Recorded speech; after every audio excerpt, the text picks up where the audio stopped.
সারা দেশে পুলিশের কার্যক্রম প্রায় স্বাভাবিক হয়ে এলেও খবর নেই আলোচিত 15 পুলিশ কর্মকর্তার। অন্তর্বর্তী সরকারের আলটিমেটাম শেষ হলেও কাজে যোগ দেননি তারা।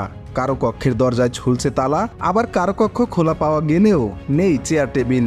এ অবস্থায় প্রশ্ন উঠেছে, সেই পুলিশ কর্মকর্তারা এখন কোথায়? এই কর্মকর্তারা বাদেও বাধ্যতামূলক অবসরে যাওয়া কজনের খোঁজ মিলছে না।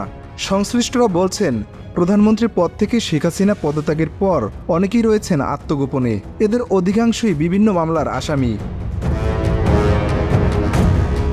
পুলিশ মহাপরিদর্শক মোহাম্মদ মঈনুল ইসলাম বাংলাদেশ প্রতিদিনকে বলেন, কারা কারা এখনও কাজে যোগ দেননি তার প্রকৃত হিসাব এ মুহূর্তে নেই। তবে বেশিরভাগই কাজে যোগ দিয়েছেন। কিছু কিছু আছেন যারা ছুটিতে, কেউ আহত হয়ে চিকিৎসাধীন। এরপর কোনো কারণ ছাড়াই যারা অনুপস্থিত তাদের কাছে অবশ্যই আমরা কৈফিয়ত তলব করব। কর্মস্থলে অনুপস্থিত এবং দায়িত্ব পালন না করা পুলিশ সদস্যদের 15ই আগস্টের মধ্যে কাজে ফেরার নির্দেশ দিয়েছিলেন অন্তর্বর্তী সরকারের স্বরাষ্ট্র উপদেষ্টা ব্রিগেডিয়ার জেনারেল অবসরপ্রাপ্ত ডক্টর এম শাখাওয়াত হোসেন।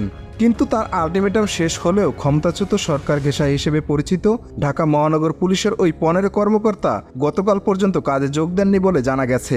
স্বরাষ্ট্র উপদেষ্টা শাখাওয়াত হোসেন বলেছিলেন, বেঁধে দেওয়া সময়ের মধ্যে কাজে যোগ না দিলে অনুপস্থিতরা চাকরি করতে চাইছেন না বলে ধরে নেওয়া হবে। যারা ফোর্স এখনো জয়েন করেনি তাদের জন্য লাস্ট তারিখ হচ্ছে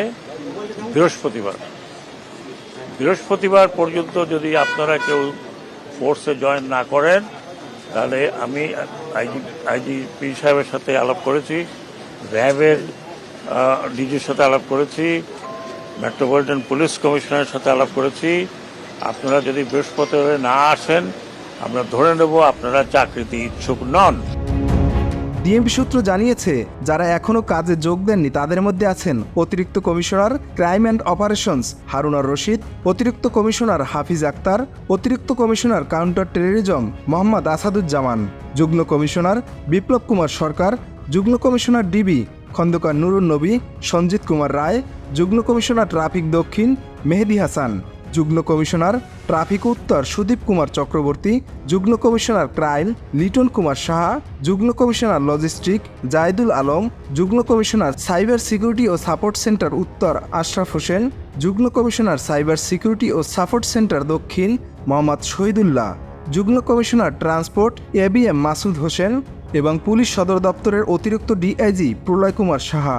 খোঁজ নিয়ে জানা গেছে, ডিএমপি সদর দপ্তরের ক্রাইম বিভাগ, প্রশাসন বিভাগ সহ 2-1টি ইউনিটের সদস্যরা পুরোদমে অফিস করছেন। বাকিদের কক্ষে তালা ঝুলতে দেখা যায়, অনেকের ফোনও বন্ধ। তবে থানাগুলোয় 95% পর্যন্ত পুলিশ সদস্য কাজে যোগ দিয়েছেন।